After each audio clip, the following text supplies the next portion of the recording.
قرآن کریم کی حفاظت اور اس کی تکمیل اور اس کے مکمل ہونے پر بات چل رہی تھی، اور گزشتہ نشست میں بھی عرض کیا تھا کہ ہمارا یہ ایمان اور عقیدہ ہے، اور ہمارے عقیدے کا یہ ایک حصہ ہے کہ جتنا قرآن کریم ہم پاتے ہیں دو گتوں کے درمیان جلد میں، اور پہلے پارے میں سورہ فاتحہ سے لے کر آخری سورہ الناس تک، یہ سب کا سب اللہ تعالی نے نازل فرمایا ہے، اور اس میں سے کوئی ایسی چیز نہیں ہے جو حضور اقدس صلی اللہ علیہ وسلم نے اپنے پاس سے اس میں شامل کر دی ہو، یا صحابہ کرام رضی اللہ عنہم نے اس میں تحریف کر دی ہو۔ اس کا ایک ایک لفظ، ایک ایک حرف اور ایک ایک شوشہ اور شمع، یہ سب کچھ اللہ ہی کا نازل کردہ ہے۔ اور اللہ تعالی نے جو وعدہ فرمایا تھا کہ انا نحن نزلنا الذکر، ہم نے اس قرآن کو نازل کیا ہے، وانا لہ لحافظون، اور ہم اس کی حفاظت کرنے والے ہیں، تو اللہ تعالی نے اپنا وہ وعدہ مکمل فرمایا، اور اب تک اس کی حفاظت ہو رہی ہے، اور اب تو امکان کے درجے میں بھی یہ بات نہیں رہی کہ قرآن کریم بدلا جا سکتا ہے یا اس میں کوئی تبدیلی پہلے سے واقع ہوئی ہے۔ اور ہمارا یہ بھی عقیدے اور ایمان کا حصہ ہے کہ جو آدمی جان بوجھ کر بغیر تحقیق کے جو آدمی یہ بات کرتا ہے یا کہتا ہے کہ قرآن کریم میں کوئی چیز صحابہ کرام رضی اللہ عنہ نے تحریف کر دی، تو یہ بات ہمارے عقیدے کا حصہ ہے کہ قرآن کریم کو مکمل نہ ماننا، یعنی یہ کہنا کہ قرآن کریم میں تحریف ہو گئی تھی یا رسول اللہ صلی اللہ علیہ وسلم نے اسے تبدیل کر دیا تھا، اور اب جو ہمارے ہاتھوں میں قرآن ہے یہ قرآن پورا نہیں ہے، تو اس قول میں وہ آدمی کفر کا ارتکاب کرتا ہے۔ اور جس آدمی کو اس کے قول کی اطلاع ہو جائے، اور جو شخص بھی قرآن کریم کے اب محفوظ اور مکمل ہونے کا انکار کرے، وہ مسلمان نہیں رہتا۔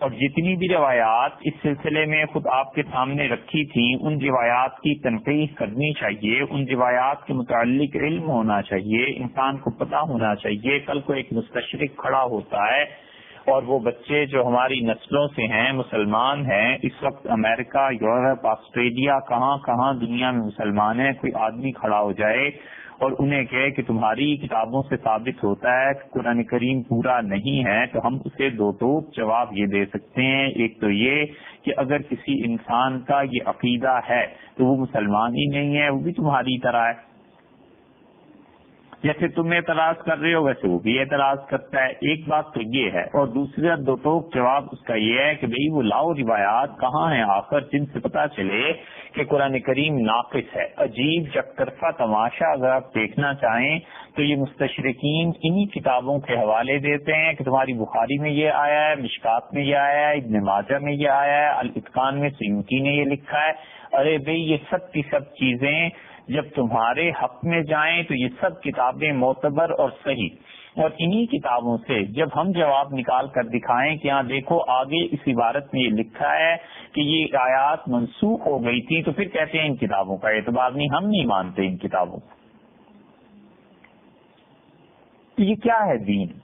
اس کا مطلب یہ ہوا ادعا اور دعویٰ یہ ہوا کہ جو کچھ ان کتابوں سے ہمارے حق میں ثابت ہو جائے وہ سب سچ ہے، مصنفین نے سچ لکھا ہے، اور جو ان چیزوں کی تردید میں نکل آئے وہ غلط ہے، اور ہم ان کتابوں کو نہیں مانتے۔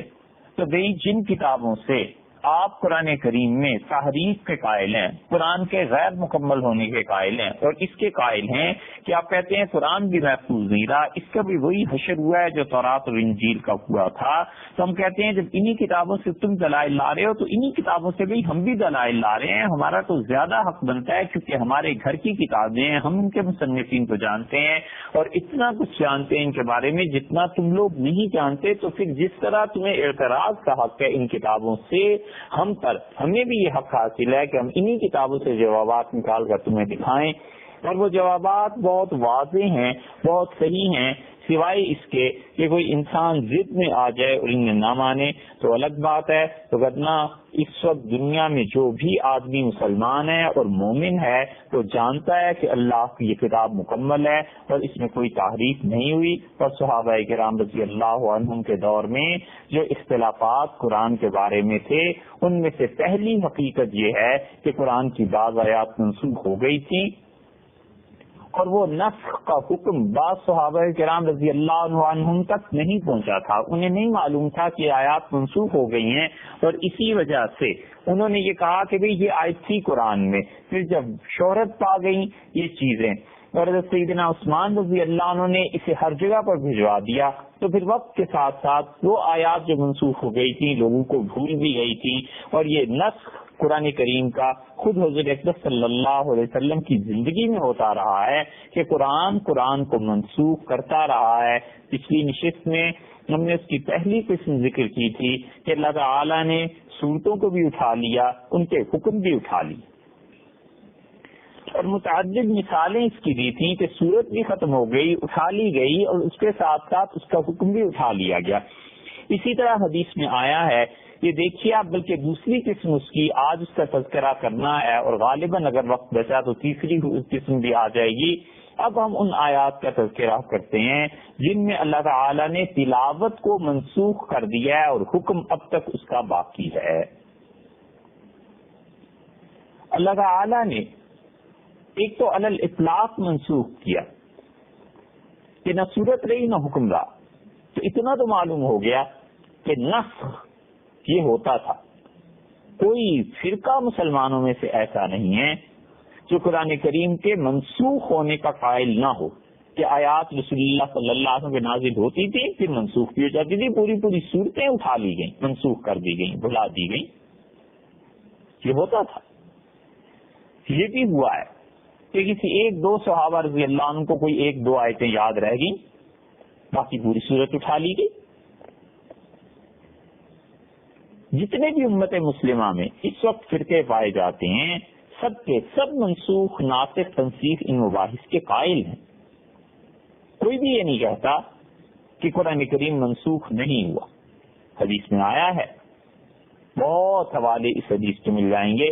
اصول سرخسی میں امام ابوبکر بن محمد بن احمد سرخسی رحمہ اللہ نے یہ حدیث نقل کی ہے، بڑے کمال کے آدمی، 490 ہجری میں ان کا انتقال ہوا، اور اصول میں اور حنفی فقہا میں بڑا بلند مقام ہے ان کا۔ ابو سہل سرخسی رحمۃ اللہ علیہ نے کمال کی مباحث لکھی ہیں، اس میں یہ حدیث بھی لائے ہیں، اور جگہ پر بھی یہ مل جائے گی کہ رسول اللہ صلی اللہ علیہ وسلم نے نماز پڑھائی اور اس میں سورہ مومنین کی تلاوت کی۔ سورہ مومنون 18ویں پاری کی پہلی سورت ہے، اور بعض روایات میں اور جگہ پر آیا ہے کہ صبح کی نماز آپ نے پڑھائی، اور سلام پھیرنے کے بعد آپ نے فرمایا لم یکن فیکم ابی بن کعب تم میں نہیں ہے؟ عرض کیا گیا کہ جی رسول اللہ صلی اللہ علیہ وسلم ہے۔ تو رسول اللہ صلی اللہ علیہ وسلم نے فرمایا اللہ ذکرتنیھا، وہ جو آیت میں نے چھوڑ دی ہے تم نے مجھے لقمہ کیوں نہیں دیا؟ دوسری جگہ آتا ہے کہ رسول اللہ صلی اللہ علیہ وسلم جب نماز پڑھا کر تشریف لے جا رہے تھے تو حضرت ابی رضی اللہ عنہ نے خود عرض کیا کہ اللہ کے رسول وہ ایک آیت اس صورت میں رہ گئی، یا تو جناب والا نے اس کی تلاوت نہیں فرمائی یا وہ منسوخ ہو گئی۔ یہاں یہ آیا ہے کہ ظننت انہا نسخت۔ رسول اللہ صلی اللہ علیہ وسلم کے اس سوال کے جواب میں کہ بھئی ابی تم نے ہمیں لقمہ کیوں نہیں دیا، انہوں نے عرض کیا کہ میرا خیال یہ ہوا کہ وہ منسوخ ہو گئی اور یہ آیت اس لیے جناب والا نے تلاوت نہیں فرمائی۔ تو اس سے معلوم ہوا کہ آیات کا منسوخ ہونا اتنا عام تھا کہ صحابہ کرام رضی اللہ عنہ سب اس بات کو جانتے تھے۔ تو آپ نے ارشاد فرمایا کہ نسخت، اگر وہ منسوخ کر دی گئی ہوتی لانبأتکم بہا، تو میں تم لوگوں کو سب کو بتاتا نا۔ تو یہ منسوخ ہوتی تھی نا آیات، اسی لیے تو یہ سب کچھ تھا۔ تو قرآن کو قرآن کریم کی آیات منسوخ کرتی تھی. اور حتیٰ کہ اس سے بھی بڑھ کے بات عرض کریں، حتیٰ کہ خدا کی کتاب کو سارے فقہا یہ مانتے ہیں کہ حضور اقدس صلی اللہ علیہ وسلم کی سنت مبارکہ نے بعض چیزوں کو منسوخ کیا ہے، آپ کے عمل نے بعض چیزوں کو منسوخ کیا ہے، اور وہ آیات منسوخ ہیں. کہ جو آج کل فتنے پھیل رہے ہیں نا، ان فتنوں میں بہت بڑا فتنہ انکار حدیث کا، تاکہ حدیث کا انکار کرو اور رسول اللہ صلی اللہ علیہ وسلم کی حیثیت فقط ایک ریفارمر، ایک مجدد، ایک اپنے زمانے کے جینیس انسان کی رہ جائے، اور اس ہستی کا قول اور فعل کوئی قابل وقت نہیں ہے. دین کی جڑ اکھڑ جاتی ہے اگر ہم یہ ایک لمحے کے لیے مان لیں کہ رسول اللہ صلی اللہ علیہ وسلم کی احادیث ان کی کوئی ویلیو نہیں ہے، تو یہ خدا کی کتاب کو کون حل کرے گا؟ پورے اس دین کے احکامات کہاں جائیں گے؟ ہزاروں نہیں، لاکھوں احکامات جو حدیث سے ثابت ہوتے ہیں، اگر حدیث کو درمیان میں سے نکال دیا جائے گا اور یہ کہا جائے کہ حدیث کی کوئی اہمیت ہی نہیں ہے اور حدیث کی کوئی وقت ہی نہیں ہے، ولیعوذ باللہ، اور رسول اللہ صلی اللہ علیہ وسلم کی حیثیت اپنے زمانے میں قرآن کریم کو نافذ کرنے والے کی تھی، تو پھر دین میں باقی کیا رہ جاتا ہے؟ آپ اس کی ایک مثال دیکھیے، یہ بڑی طویل بحث ہے، اس کو تو بالکل نہیں چھیڑنا ہم نے، صرف ایک مثال نمونے کے طور پر کہتے ہیں. 22ویں پارے میں سورہ الاحزاب کو نکالیے، 33ویں سورت ہے یہ، اور اللہ تعالی نے شروع کیا ہے 50ویں آیت کو رسول اللہ صلی اللہ علیہ وسلم کے خالصتاً ازدواجی تعلقات کے معاملے میں، بیویوں کے معاملے میں، اور ارشاد فرمایا گیا ایھا النبی انا احللنا لک ازواجک اللاتی آتیت اجورہن، اے نبی صلی اللہ علیہ وسلم، ہم نے آپ کے لیے وہ عورتیں جائز قرار دیں، آپ ان سے نکاح کر سکتے ہیں، آپ انہیں بیوی کی حیثیت سے اپنے گھر میں رکھ سکتے ہیں جن کے حق مہر آپ ادا کر چکے ہیں. ایک وما ملکت یمینک، اور جو آپ کے دائیں ہاتھ کا مال ہے، یعنی وہ خواتین جو باندیاں آئیں بن کے ان میں، مما افاء اللہ علیک، جو اللہ تعالی نے آپ کو دیا ہے جنگوں کی صورت میں. دو وبنات عمی کا، اور آپ کے چچا کی بیٹیاں، وبنات عماتی کا، اور آپ کی پھوپھی کی بیٹیاں، وبنات خالی کا، اور آپ کے ماموں کی بیٹیاں، وبنات خالاتی کا، اور آپ کی خالاؤں کی بیٹیاں. 6 ہو گئی.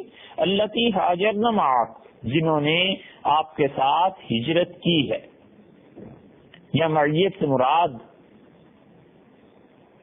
کیا ہے؟ یعنی رسول اللہ صلی اللہ علیہ وسلم کے ساتھ ہجرت کر کے گئی تھی، یا یہ کہ وقت کی بجائے عمل مراد ہے؟ مفسرین کو تو ہم نے ماننا نہیں، اور اسلاف جو امت میں گزرے ان پہ اعتبار اٹھا دینا ہے، تو پھر یہاں کیا ہوگا؟ پھر تاریخ دیکھیں تو رسول اللہ صلی اللہ علیہ وسلم کے ساتھ کس کا تو انہوں نے ہجرت کی تھی؟ وہ تو اس وقت تھے رضی اللہ عنہ، خواتین تو نہیں تھی. اس لیے مفسرین کہتے ہیں کہ ہجرت کا عمل مراد ہے، زمانہ مراد نہیں.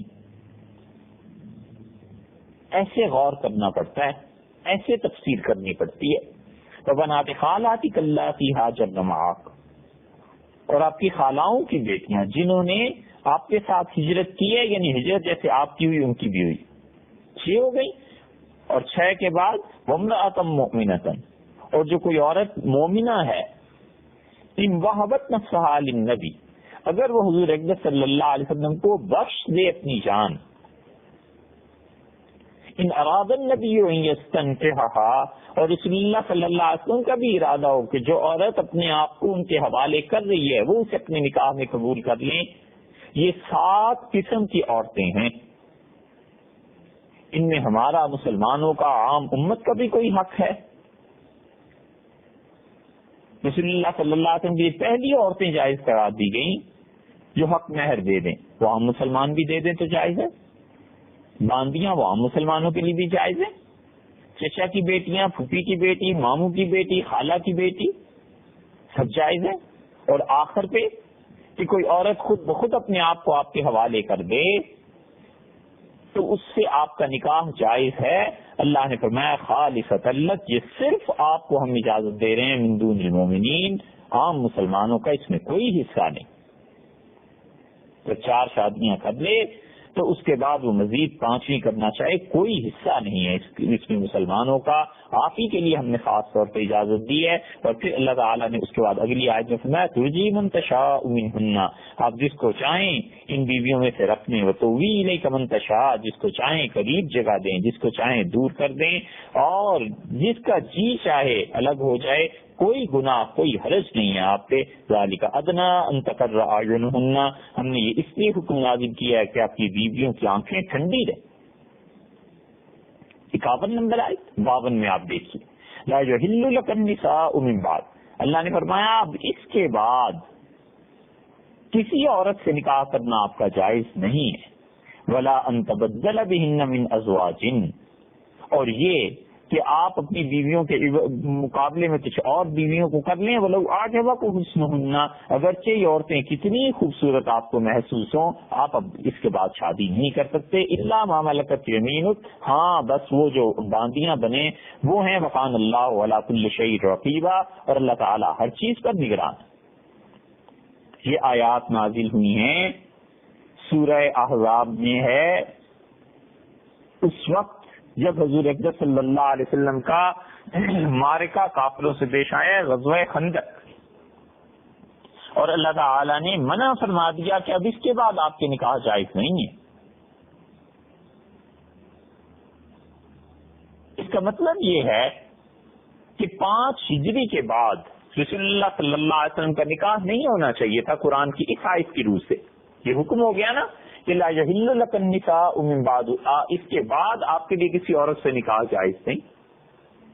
حالانکہ آپ دیکھیں رسول اللہ صلی اللہ علیہ وسلم نے اس کے بعد شادی کی ہے ام المومنین رملہ رضی اللہ عنہا سے بنت ابی سفیان.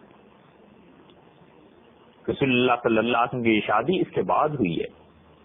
اور نبی کریم صلی اللہ علیہ وسلم جب حدیبیہ میں تشریف لائے ہیں عمرے کے لیے، تو اس وقت حضرت عباس رضی اللہ عنہ نے، آپ کے چچا نے، اور خالد بن ولید رضی اللہ عنہ وغیرہ نے، ان لوگوں نے آپ کا نکاح جویریہ بنت حارث رضی اللہ عنہ سے کیا. خالد بن ولید رضی اللہ عنہ تو خیر مسلمان ہی نہیں ہوئے تھے اس وقت، وہ تو عمرے کے بعد مسلمان ہوئے ہیں 7 ہجری میں. لیکن اس آیت کے بعد 2 نکاح رسول اللہ صلی اللہ علیہ وسلم کو تو یہی ثابت ہو جاتے ہیں. صاحب المعانی نے، قرطبی نے، بڑے بڑے عظیم مفسرین نے اس آیت کے تحت یہ چیزیں نقل کی ہیں. یہ دونوں نکاحوں کا انہوں نے ذکر کیا ہے، اور اس کے بعد انہوں نے کہا کہ یہ آیت میں یہ جو حکم تھا رسول اللہ صلی اللہ علیہ وسلم کو کہ آپ اس کے بعد شادی نہیں کریں گے، اللہ نے اس کو منسوخ فرما دیا.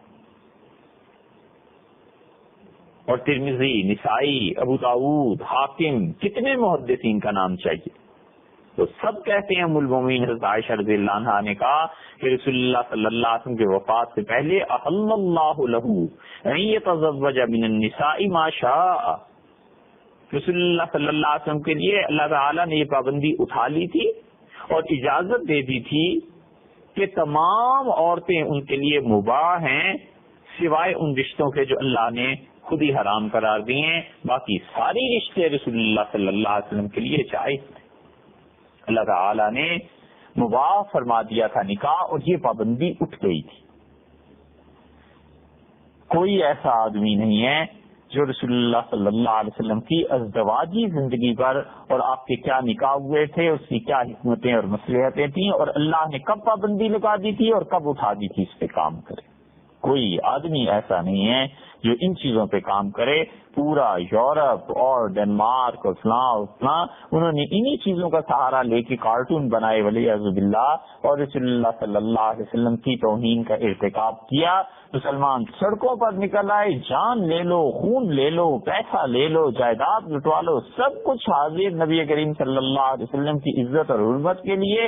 ایک کام جو چوٹی کے کرنے کا تھا کہ تم کبھی ان کو جواب بھی تو دیتے، تم بھی تو لکھتے بھائی، یہ آخر مسئلہ کیا ہے کیوں اللہ تعالیٰ نے پہلے عورتوں پر پابندی لگا دی کہ آپ نکاح نہیں کر سکتے، اور وفات سے پہلے سب کے لیے، سب کو عورتوں کے لیے اجازت دے دی کہ آپ جہاں چاہیں نکاح کریں، سوائے اس کے کہ وہ رشتے پھوپھی اور چچی، پھوپھی اور خالہ وغیرہ وغیرہ جو ناجائز ہیں، اس کے علاوہ آپ جتنے رشتے چاہیں کر سکتے ہیں۔ کیوں آخر یہ ہوا؟ اس کا جواب آپ لوگ کیوں نہیں دیتے یورپ کو؟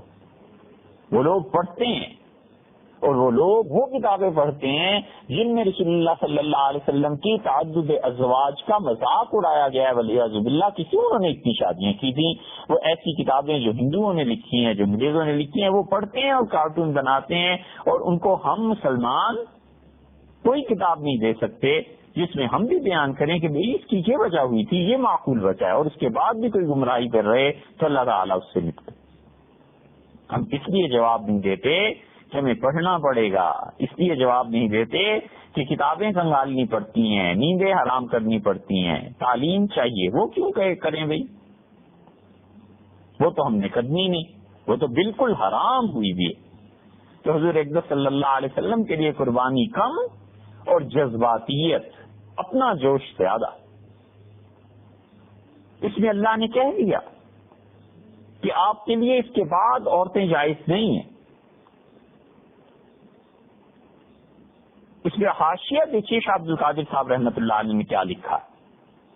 حضرت حاشیہ میں فرماتے ہیں یعنی جتنی قسمیں کہہ دی اس سے زیادہ حلال نہیں، اور جو ہیں ان کو بدلنا نہیں۔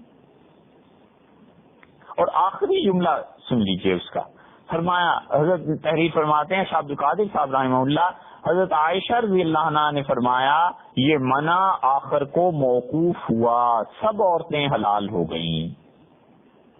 یہ حضرت کے الفاظ ہیں، اور تشریح اس کی ہے کہ سیدہ عائشہ رضی اللہ عنہا کی روایت میں آتا ہے، یہی روایت جس کا بھی ہم نے حوالہ دیا ہے،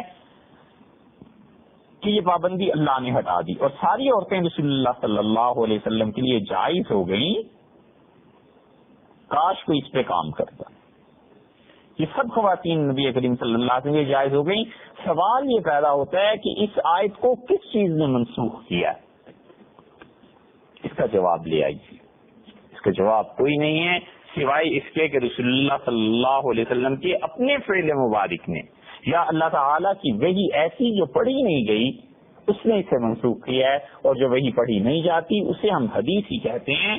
تو اس کا مطلب یہ ہے کہ حدیث بسا اوقات رسول اللہ صلی اللہ علیہ وسلم کی بات قرآن کریم کے کسی حکم کو اٹھا دیتی۔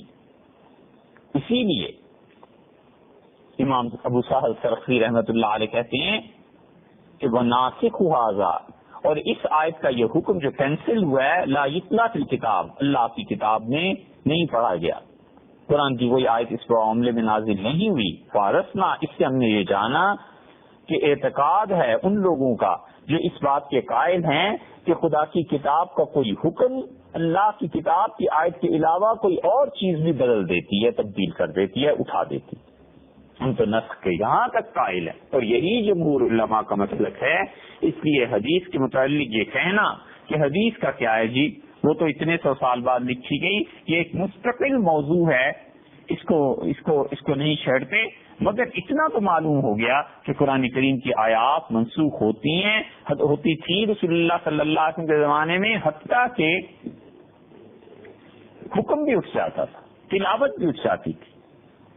اب ہم اس کی دوسری بات کا ذکر کر رہے ہیں کہ جن آیات کی تلاوت اللہ نے منسوخ فرما دی اور حکم باقی رکھا، اب جو لوگ اعتراض کرتے ہیں میرے بھائی، وہ انہی آیات کو لے آتے ہیں، وہ کہتے ہیں لو تمہارے قرآن میں یہ آیت تھی، یہ آیت تھی، یہ آیت تھی، یہ آیتیں کہاں گئی؟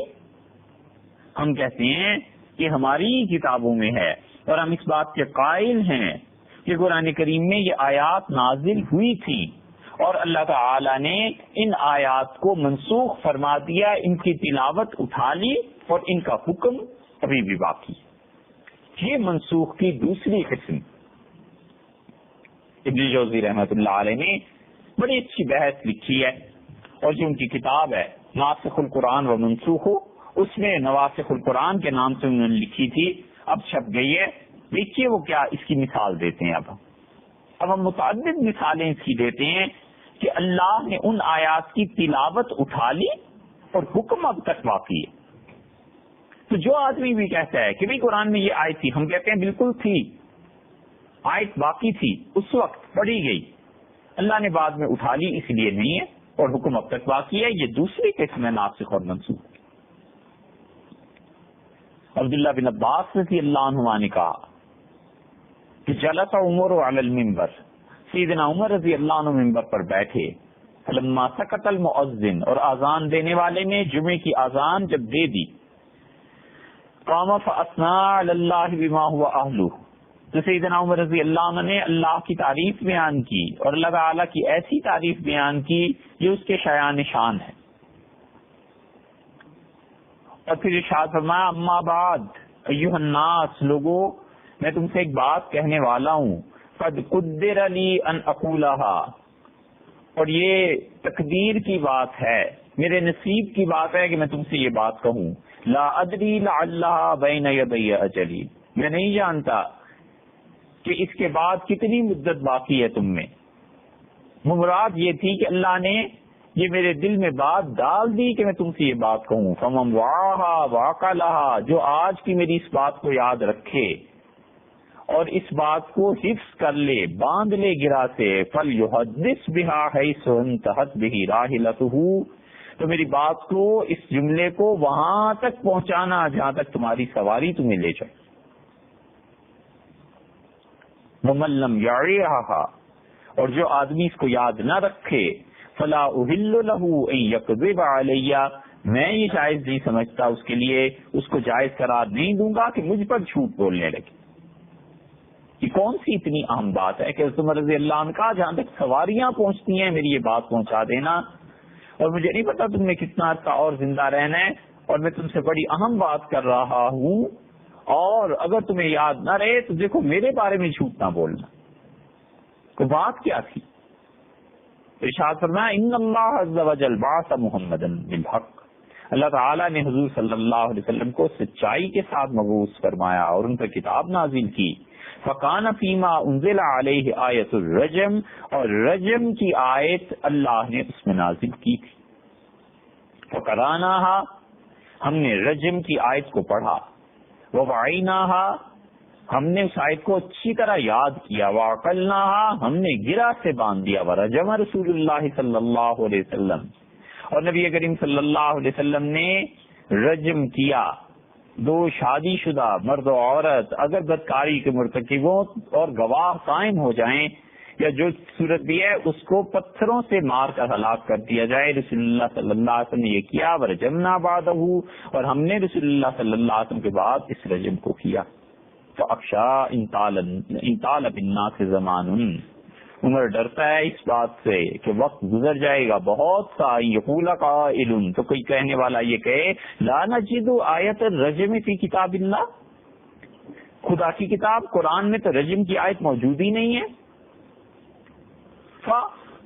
سو یاد رکھو بترک فریضت، یہ امت اگر رجم کو چھوڑ دے گی، قد انزل اللہ، تو اللہ نے ایک فرض جو نازل کیا تھا، حد، اس کو چھوڑ کر یہ لوگ گمراہ ہو جائیں گے. فالرجم فی کتاب اللہ حق، یہ رجم پتھروں کا مارنا اللہ کی کتاب سے ثابت ہے. علی من زنا، وہ انسان جو زنا کا مرتکب ہو، اذا احسن من الرجال والنساء، وہ مرد ہوں یا عورتیں ہوں، جب وہ شادی ہو جائے ان کی اور پھر اس حرکت کا ارتکاب کریں تو تین صورتیں ہیں. اذا قامت البینۃ، جب گواہ قائم ہو جائیں، ایک تو ان دونوں کو رجم کرو. اب الحبل، یا خاتون امید سے ہو جائیں، دو. اب الاعتراف، یا وہ اپنے لیے خود اعتراف کر لے ان میں سے کوئی. الا وانا قد كنا نقرأ، اور یاد رکھنا ہم رسول اللہ صلی اللہ علیہ وسلم کے زمانے میں یہ پڑھتے تھے قرآن میں، لا ترغبوا عن آبائکم فإنه کفر بکم، اپنے والدین، اپنے آباء و اجداد کی حکم سے نہ پھرنا، ان کی نافرمانی نہ کرنا، یہ کفر ہے. ان ترغبوا عن آبائکم، کہ تم اپنے والدین کے حکم کو نہ مانو. اس سارے خطبے سے سیدنا عمر رضی اللہ عنہ کے یہ پتا چلا کہ رجم کی آیت نازل ہوئی تھی. یہ پہلی مثال ہم دے رہے ہیں. اور آج اس رجم کی آیت کو ہم قرآن کریم میں نہیں پاتے. سیدنا عمر رضی اللہ عنہ نے یہی کہا کہ آنے والے آئیں گے اور کہیں گے لانا جی تو آیت الرجم فی کتاب اللہ، خدا کی کتاب میں تو رجم کی آیت نہیں ہے، لہذا رجم ہے ہی نہیں اسلام میں. تو جو رجم کا انکار کرتا ہے وہ اللہ کی نازل کردہ ایک حد کا انکار کر کے گمراہ ہوتے ہیں لوگ. سیدنا عمر رضی اللہ عنہ نے اتنی جگہ یہ بات کہی ہے، کس نے ان کی یہ بات نقل کی؟ امام مالک رحمۃ اللہ نے حدود میں نقل کی ہے، حمیدی جو امام بخاری اور مسلم کے بھی استاد ہیں رحمہ اللہ انہوں نے نقل کی ہے، عبدالرزاق نقوی مصنف نے نقل کی ہے، امام بہقی رحمۃ اللہ علیہ سے لائے ہیں. ہر آدمی نے محدثین بالعموم اس حضرت عمر رضی اللہ عنہ کی بات کو لاتے. یہاں پہنچ کر اس آیت پر پھر واپس آئیں گے ابھی، لیکن پہلے اس کو ذرا سا حل کر لیں. یہاں پہنچ کے بات یہ پیدا ہوتی ہے کہ حضرت عمر رضی اللہ عنہ جب یہ کہا کہ 3 صورتیں ہیں اس کی، کہ یا تو گواہ ہو یا حمل ہو یا اعتراف ہو، اور اس کے بعد انہوں نے یہ کیوں فرما دیا کہ انا کننا نقرأ، ہم قرآن میں یہ آیت پڑھا کرتے تھے کہ اپنے والدین کی نافرمانی نہ کرنا، ان کی نافرمانی کفر ہے. اس کا رجم سے کیا تعلق بنتا ہے؟ یہ اشکال پیدا ہوتا ہے نا، سوال اٹھتا ہے ذہن میں. بھائی اس کا حل یہ ہے کہ سیدنا عمر رضی اللہ عنہ نے یہ بتایا کہ یہ رجم کی آیت نازل ہوئی تھی، اس کی تلاوت منسوخ ہو گئی، حکم اس کا باقی ہے. دیکھو یہ ایسے ہی ہے جیسے یہ آیت ہم پڑھتے تھے قرآن میں کہ اپنے والدین کی نافرمانی نہ کرنا، یہ کفر کی حرکت ہے کہ ان کی نافرمانی کرو. جیسے یہ آیت اس کی تلاوت اٹھ گئی اور والدین کی نافرمانی اب تک باقی ہے کہ حرام ہے، وہ یہ حکم اب تک باقی ہے، ایسے ہی رجم کی آیت بھی اٹھ گئی، اس کا حکم، اس کی تلاوت منسوخ ہو گئی اور اس کا حکم باقی رہ گیا. یہ سیدنا عمر رضی اللہ عنہ کی ذہانت ہے کہ انہوں نے، اور سننے والوں کی بھی ذہانت ہے کہ ان کو حضرت عمر رضی اللہ عنہ نے بس بات آسانی سے سمجھا دی. اور ابن عیینہ رحمۃ اللہ علیہ نے امام زہری رحمۃ اللہ علیہ سے نقل کیا ہے. اسی لیے یہ جتنے آج رجم کا انکار کر رہے ہیں اس وقت کوئی بات اس سے زیادہ کہنی نہیں ہے، یہ گمراہ امام زہری رحمۃ اللہ علیہ کے دشمن ہیں. امام زہری رحمۃ اللہ علیہ نے 13 صحابہ کرام رضی اللہ عنہ کو دیکھا ہے، اور زہری پہ بہتان لگانے کا مطلب یہ ہے کہ ہم حدیث کے بہت بڑے حصے سے ہاتھ دھو بیٹھے.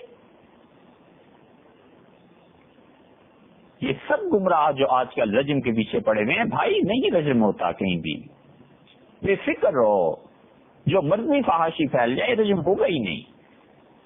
وجہ اس کی یہ نہ کہو کہ رجم نہیں ہے، رجم حق ہے.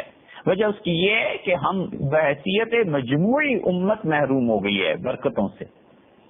ایسے منافقوں کے معاشرے میں بھی خدا کسی کو توفیق دیتا ہے کہ خدا کی کتاب نافذ ہو. خدا کی کتاب، حضور صلی اللہ علیہ وسلم کی سنت، اسلام کا نفاذ، قاضی، یہ تو اس معاشرے کی قسمت ہے جہاں پر اللہ کے اچھے بندے رہتے ہوں، جہاں پر نفاق کی زندگی نہ ہو. یہ قوانین سارے اللہ تعالیٰ منافقوں کو توفیق نہیں دیا کرتا کہ وہ اس کے تحت زندگی بسر کریں. وہ جو بھی قانون ہو ان کا وہ ایک الگ بات ہے. یہ تو بڑے پاک لوگ ہوتے ہیں جن پر اللہ تعالیٰ کا فضل ہوتا ہے اور پھر یہ چیزیں ہوتی ہیں. امام زہری رحمۃ اللہ عنہ کا وَأَيْمُ اللَّهِ، اور اللہ کی قسم، لولا يَقُولَ قَائِلٌ، حضرت عمر رضی اللہ عنہ نے یہ بھی فرمایا تھا کہ اللہ کی قسم اگر لوگ میرے بعد یہ نہ کہنے لگیں کہ زیادہ عمر فی کتاب اللہ، عمر نے خدا کی کتاب میں اضافہ کر دیا، لَكَتَبْتُهَا فِي الْقُرْآنِ، میں قرآن کریم میں اسے کہیں لکھ دیتا. یہ رجم اتنی پکی بات. امام بخاری رحمۃ اللہ علیہ اس روایت کو لائے. حافظ ابن حجر رحمۃ اللہ علیہ نے فتح الباری میں اس پر مستقل بحث کی. دوسری جگہ آپ دیکھ لیجیے، حضرت عمر رضی اللہ عنہ فرمایا ایھا الناس قد سنت لکم السنن، لوگوں تمہارے لیے نبی کریم صلی اللہ علیہ وسلم کے راستے جو انہوں نے مقرر فرمائے تھے ہو گئے. وفرضت لکم الفرائض، اور تمہارے لیے فرض بھی مقرر ہو گئے اور تم چھوڑے گئے ہو جبکہ راہیں بہت واضح تھیں. ان تضلوا بالناس یمینا وشمالا، لوگوں کے ساتھ دائیں بائیں گمراہی کا کوئی راستہ نہیں. بالکل صاف واضح راستے پر چلنے کے لیے اللہ نے تمہیں چھوڑا ہے. وہ آیت الرجم لا تضلوا عنها، اور یہ رجم کی آیت تم نہ بھلانا. فإن رسول اللہ صلی اللہ علیہ وسلم قد رجما، اور نبی کریم صلی اللہ علیہ وسلم نے بلا شبہ رجم کیا ہے. ورجمنا، اور ہم نے بھی رجم کیا اپنے دور میں، اپنی خلافت میں. وإنها قد انزلت، اور یہ آیت نازل ہوئی تھی. وقرأناها، اور ہم نے اس آیت کو پڑھا تھا. وہ آیت کیا تھی؟ الشیخ والشیخۃ، مرد یا عورت، فرجموہما، البتہ ضرور تم انہیں رجم کرنا. یہ آیت کا ٹکڑا تھا. ولولا ان یقال زاد عمر فی کتاب اللہ لکتبتها بیدی، اور اگر مجھے اس کا ڈر نہ ہوتا کہ لوگ کہیں گے عمر نے خدا کی کتاب میں اضافہ کر دیا ہے، تو میں اپنے ہاتھوں سے اسے قرآن میں کہیں لکھ دیتا.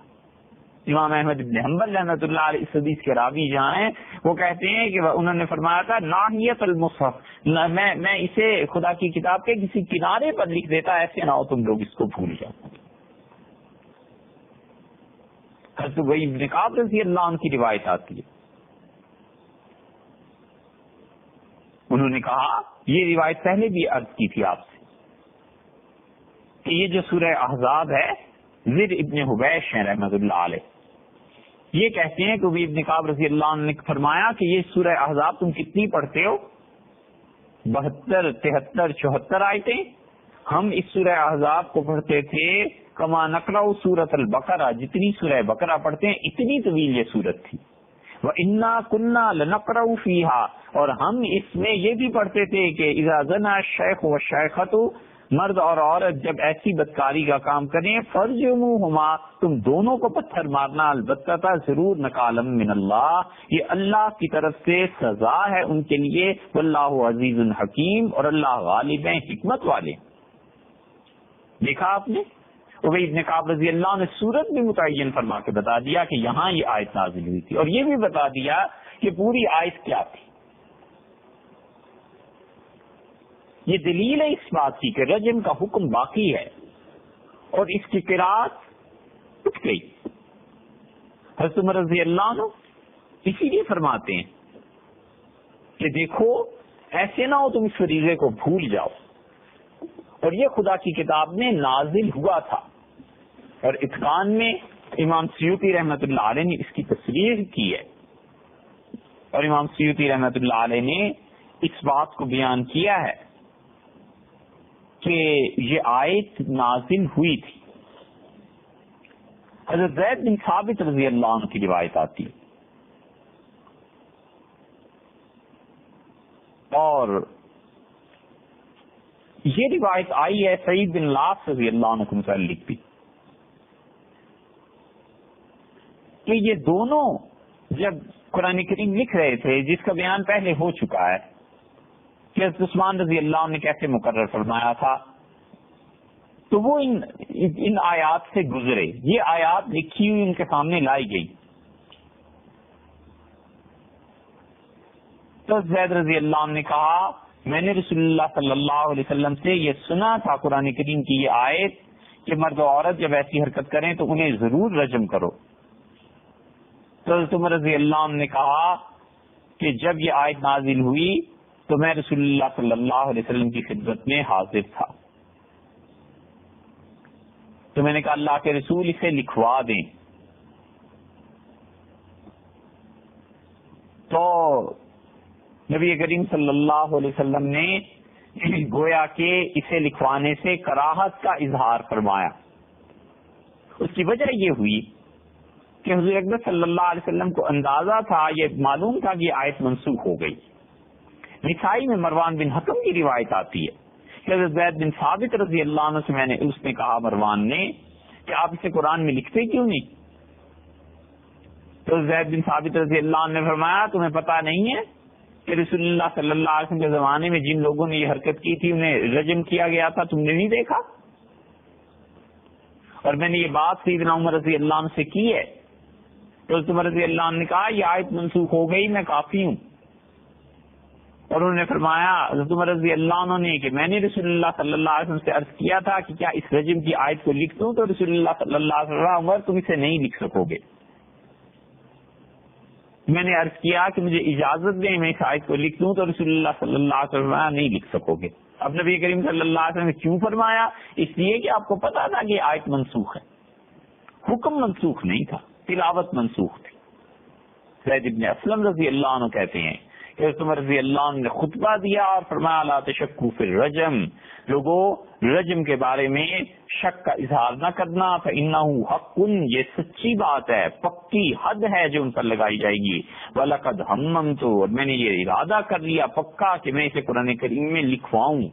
تو میں نے ابی بن کعب رضی اللہ عنہ سے پوچھا، میں نے کہا ابی اس آیت کا کیا ہے؟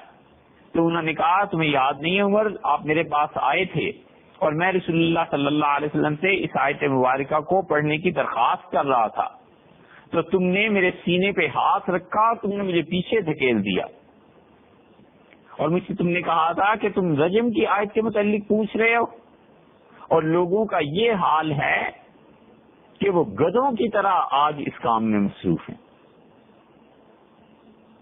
یہ سیدنا عمر رضی اللہ عنہ ابی ابن کعب رضی اللہ عنہ سے کہہ رہے تھے جب رسول اللہ صلی اللہ علیہ وسلم موجود تھے۔ اس زمانے میں یہ حال تھا کہ لوگ اپنی جنسی خواہشات کی تکمیل میں گدھوں کی طرح مصروف تھے۔ ہمارا دور دیکھ لیتے تو کیا کہتے؟ تو حضرت عمر رضی اللہ عنہ نے کہا اسے نہیں لکھنا۔ حضرت عمر رضی اللہ عنہ نے کہا میرا بس چلتا تو میں قرآن کے حاشیے پہ لکھوا دیتا، ایسے نہ ہو بعد میں آنے والا کہے کہ رجم قرآن میں چکے نہیں ہے لہذا ہم نہیں کریں گے۔ اس ساری بحث کا خلاصہ بس اتنا سا ہے کہ اس کا مطلب یہ ہو گیا کہ قرآن میں ایسی آیات تھیں جن کی تلاوت اللہ نے منسوخ فرما دی اور ان کا حکم باقی۔ سیوطی رحمت اللہ نے اس کی حکمت بھی لکھی ہے کہ کیوں اس آیت کو نہیں لکھنے دیا گیا، اور وہ کہتے ہیں میرے ذہن میں یہ آتا ہے کہ اس لیے نہیں لکھنے دیا گیا کہ انسان اس امت میں مسلمان ایسے کام کریں گے تو یہ جو سب سے شدید حد ہے اس کو زیادہ پھیلایا نہ جائے، اور اشارہ اس بات کی طرف ہے کہ اگر شادی شدہ لوگوں سے ایسی کوئی حرکت ہو جائے تو اس پر جہاں تک ہو سکے عدالت اور کچہری میں لے جانے کی بجائے پردہ ڈالا جائے، انہیں توبہ کی تلقین کی جائے، جہاں تک ہو سکے لوگوں کے معائب کو، لوگوں کے گناہوں کو عدالت اور کچہری تک نہ پہنچایا جائے۔ تو یہ پہلی مثال ہے اس بات کی کہ تلاوت منسوخ ہو گئی، حکم باقی رہا۔ اس بات کو بہت بڑے بڑے محدثین نے ذکر کیا ہے۔ اب اس کی دوسری مثال دیکھ لیں کہ دوسری جگہ بھی ہے، دوسری اس کی مثال وہ ہے جو غالباً اس سے پہلے بھی گزر گئی، سیدہ عائشہ رضی اللہ عنہا کی روایت کہ رسول اللہ صلی اللہ علیہ وسلم پر جو چیزیں نازل ہوئی ہیں ان میں سے ایک یہ تھی کہ عائشہ رضی اللہ عنہا کہتی ہیں لقد نزلت آیت الرجم، رسول اللہ صلی اللہ علیہ وسلم پہ رجم کی آیت نازل ہوئی، ورعات الکبیر، اور کسی کو دودھ پلانے میں کہ روائی رشتے کیسے ثابت ہوتے ہیں، یہ آیت نازل ہوئی تھی کہ 10 مرتبہ دودھ پلائے ماں یا خاتون تو وہ بچہ اس کا بچہ بنے گا۔ اور پھر وکانت فی برکۃ، اس پہ تو بعد میں بات کرتے ہیں کہ 10 اور 5 کیا ہوا، لیکن حضرت عائشہ رضی اللہ عنہا کی یہ پوری روایت دیکھ لیجئے۔ ارشاد فرمایا کہ وہ ایک صفحے پر ہم نے ایک ورق پر یا کسی چیز پر لکھی تھی اور وہ میرے گھر میں میری چارپائی کے نیچے رکھا تھا۔ رسول اللہ صلی اللہ علیہ وسلم کی مرض جب زیادہ ہو گیا تشاغلنا بامرہ، تو ہم رسول اللہ صلی اللہ علیہ وسلم کی تیمارداری میں لگ گئے، اور پھر ایک بکری آئی، تانی اشات، ایک بکری آئی اور ہمارے گھر کا پالتو جانور تھا وہ اسے کھا گیا۔ یہ آیات تھی، منسوخ ہو چکی تھی۔ تو جیسے آدمی کوئی چیز یادگار کے طور پہ رکھ لیتا ہے، حضرت عائشہ رضی اللہ عنہا نے یادگار کے طور پر یہ چیز رکھی اور جانور آیا اور کھا گیا۔ نہیں اتنا خیال کیا انہوں نے، رسول اللہ صلی اللہ علیہ وسلم کی اہمیت زیادہ تھی گھر میں، ان کی جان پہ بنی ہوئی تھی، ان کے شوہر اور سرکار دو عالم سید الکونین علیہ الصلوۃ والسلام کی طبیعت خراب تھی، تو کیا حال ہوا ہوگا ان کا اپنا کہ وہ اس کی فکر کرتے ہیں کہ کہاں پر یہ آیات ہیں جو منسوخ ہو گئی ہیں. کہا رکھیے یہ ہیں منسوخ آیات، یہ چیز تھی جو وہ بکری کھا گئی. اور اس سے عائشہ رضی اللہ عنہا نے اسی لیے اس کے آغاز میں فرما دیا کہ رجم کی آیت رسول اللہ صلی اللہ علیہ وسلم پر نازل ہوئی تھی، پھر وہ منسوخ ہو گئی. یہ رجم کی آیت کا منسوخ ہونا اور حکم کا باقی رہنا یہ تو اتنی زیادہ واضح بات ہے کہ کسی میں اختلاف نہیں پایا جاتا. جن حضرات کا تعلق فقہ جعفریہ سے ہے ان کی کتاب آپ دیکھ لیجئے، ان کی تفاسیر اٹھا لیجئے. مجموع البیان میں جو مفسر ہیں وہ تحریر فرماتے ہیں، اور یہ تحریر فرمایا ہے کہ منسوخ آیات میں سے وہ آیات بھی ہیں جن کے الفاظ اٹھ گئے اور ان کا حکم باقی ہے، کا آیت الرجم، جیسے رجم کی آیت ہے. انہوں نے بھی اس کی مثال دی ہے. فقہ جعفریہ میں بڑے بڑے اکابر علماء اس بات کے قائل ہیں کہ قرآن کریم میں نسخ ہوا ہے، ایسے ہی جیسے ہم قائل ہیں، جیسے اہل سنت والجماعت قائل ہیں کہ نسخ ہوا ہے. تو عائشہ رضی اللہ عنہا کے یہاں جو بکری ہے، جو بھی جانور تھا، اس کی حقیقت بس اتنی سی ہے. اب آ گئی یہ روایت سیدہ عائشہ رضی اللہ عنہا کی کہ 10 چسکیاں بچہ بھر لے تو پھر اس کی وہ ماں بن جائے گی عورت. تو عائشہ رضی اللہ عنہا فرماتی ہیں کہ یہ 10 کی آیت نازل ہوئی تھی، یحرمنا ثم نسخنا، پھر اس کے بعد یہ منسوخ ہو گئی بخمس رضعات معلومات، کہ 5 مرتبہ بچہ اگر دودھ پی لے گا تو پھر کیا ہوگا، وہ اس کی ماں بن جائے گی. فتوفی رسول اللہ صلی اللہ علیہ وسلم، رسول اللہ صلی اللہ علیہ وسلم کا انتقال ہوا. وہی مما یقرأ من القرآن، اور یہ قرآن سے پڑھی جاتی تھی یہ آیت. اس کا مطلب یہ ہے کہ نبی کریم صلی اللہ علیہ وسلم کے وفات سے پہلے منسوخ ہو گئی تھی، لیکن جن صحابہ رضی اللہ عنہ کو یاد رہ گیا، بس یاد رہ گیا کہ اچھا بھی یہ قرآن میں تھی، آیت نازل ہوئی تھی. اس وجہ سے امت میں مسلک بن گئے. مسلک ایسے بنا کہ امام مالک جو خود اس حدیث کے راوی ہیں اور امام ابو حنیفہ رحمۃ اللہ علیہ، یہ دونوں نے کہا کہ ہم قرآن کریم کو لیں گے، اور قرآن نے کہا ہے کہ رضاعت جو ہے اس میں تمہارے بہن بھائی بن جاتے ہیں. تو انہوں نے کہا رضاعت تو ثابت ہو جائے گی ایک خون سے بھی، ایک مرتبہ بھی بچے نے چوس لیا تو ایک چسکی سے بھی ثابت ہو جائے گی. اور انہوں نے کہا کہ ہم قرآن کی اس بات کی وجہ سے باقی ان تمام چیزوں کو کینسل سمجھتے ہیں جو اس باب میں پائی جاتی ہیں، خواہ وہ احادیث ہیں اور خواہ وہ قرآن کریم کی کوئی منسوخ آیت ہے. دوسرا طبقہ امت میں ایسا تھا جن محدثین نے، بڑے بڑے لوگ تھے، ہر ایک کے پاس دلائل ہیں بھائی، انہوں نے کہا کہ 3 چسکیاں، کیونکہ رسول اللہ صلی اللہ علیہ وسلم نے فرمایا کہ لا تحرم المسۃ والمسۃان، اور 1 یا 2 مرتبہ بچے کا دودھ پی لینا یہ رشتوں کو حرام نہیں کرتا. انہوں نے کہا ہم اس حدیث کے مطابق فتویٰ دیں گے. تو 1 یا 2 مرتبہ کے مان لیں تو 5 سے تو بہرحال کم ہے نا. اور تیسرا قول امام احمد بن حنبل رحمۃ اللہ علیہ کا، اور انہوں نے کہا ایک قول ان کا یہی ہے، فتویٰ وہ دیتے ہیں جو امام ابو حنیفہ اور امام مالک رحمہ اللہ نے دیا. دوسرے قول میں وہ دوسرا فتویٰ. تیسرا فتویٰ انہوں نے دیا، انہوں نے کہا حضرت عائشہ رضی اللہ عنہا نے یہ جو فرمایا نا کہ بھیا مما یقرأ من القرآن، اور یہ قرآن میں پڑھی جاتی تھی، تو انہوں نے کہا کہ 5 مرتبہ بچہ دودھ پیے تو وہ اس کی ماں بنے گی، ورنہ نہیں بنے گی. جی امام احمد بن حنبل رحمۃ اللہ علیہ کا قول ہے، اس لیے کہ پڑھی جاتی تھی. تو انہوں نے اندازہ کیا کہ اچھا بھی کبھی تو یہ آیت نازل ہوئی تھی نا، تو اس کو ترجیح ملنی چاہیے باقی روایات پر. یہ ان کا اپنا اجتہاد تھا، لیکن عزت، ادب، احترام ان منسوخ چیزوں کا تھا. اب یہ آیت کہیں بھی نہیں ملتی قرآن میں، تو اس کا مطلب یہ ہو گیا کہ یہ دوسری مثال ہو گئی کہ قرآن کریم میں یہ آیت، اس کی تلاوت اٹھا لی گئی اور اس کا حکم امام احمد بن حنبل رحمۃ اللہ علیہ کے نزدیک ابھی بھی باقی. ہم امام احمد بن حنبل رحمۃ اللہ علیہ کی بات پہ کیوں جائیں؟ خود ہمارے حنفیوں میں ایسے نہیں ہے، احناف کے یہاں بھی ہے. حنفی فقہا کو آپ دیکھیں تو ان کے ہاں قسم کا کفارہ کیا ہے؟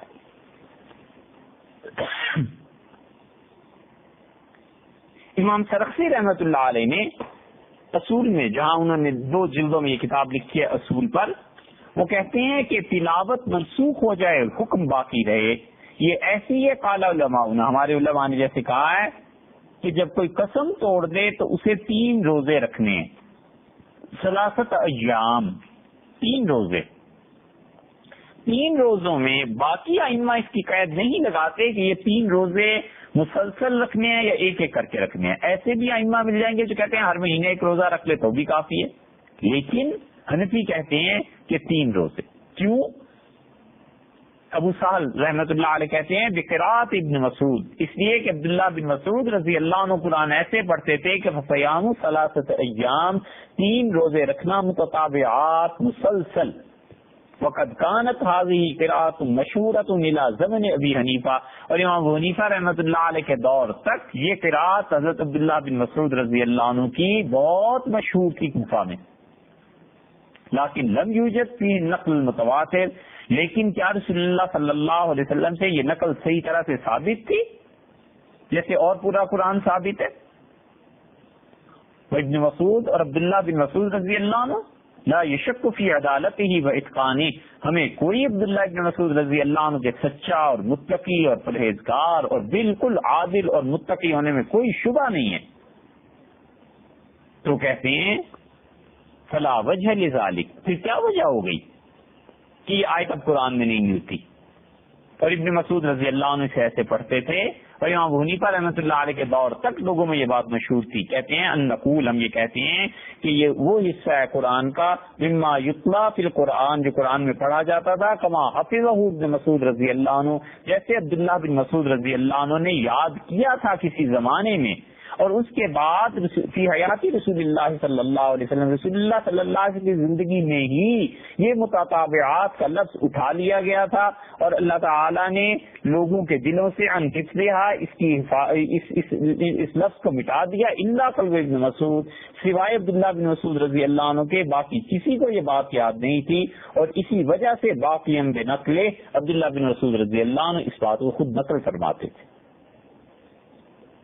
فکان بقا هذا الحکم بعد نسخ التلاوہ بهذا الطریق, تو اس طریقے سے یہ ثابت ہوتا ہے کہ قرآن میں ایسی آیات ہیں جن کی تلاوت اٹھ گئی, اب وہ قرآن میں نہیں پائی جاتی مگر ان کا حکم باقی ہے.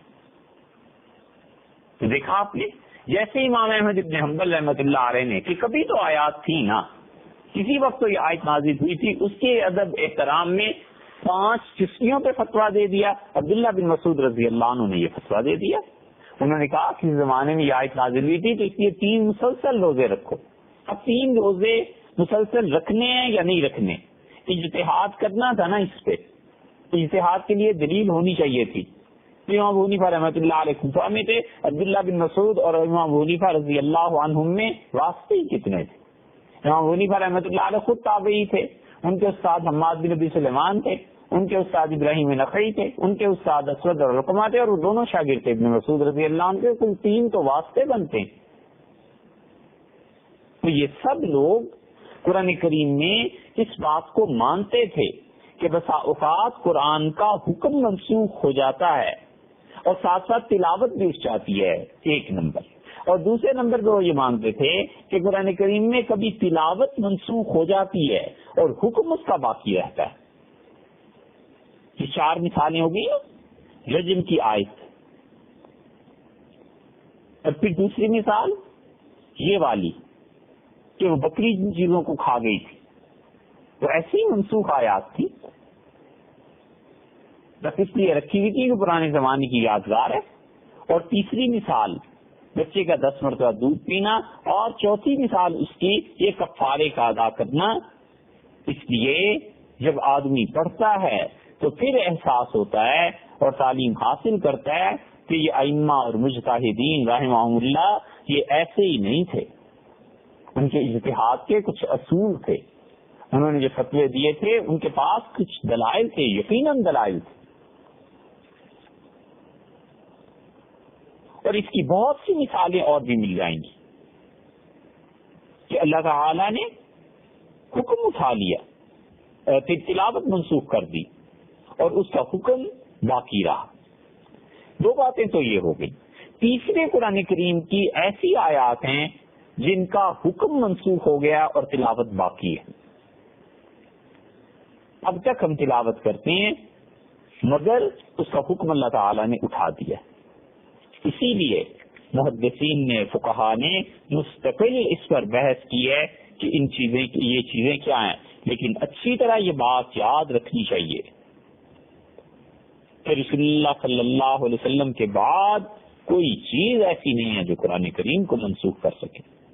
بڑی اچھی عبارت اصول سرخسی میں امام ابو سعد سرخسی رحمۃ اللہ نے لکھی ہے. وہ کہتے ہیں اما بعد وفات الرسول علیہ الصلوۃ والسلام لا يجوز هذا النوع من النسخ في القرآن عند المسلمین. نبی کریم صلی اللہ علیہ وسلم کے بعد قرآن کریم کا منسوخ ہو جانا کسی بھی چیز سے یہ مسلمانوں کے نزدیک قطعاً جائز نہیں. بعض ملحد دین سے ہٹے ہوئے جو اسلام کا اظہار کرتے ہیں یہ تستر باظہار الاسلام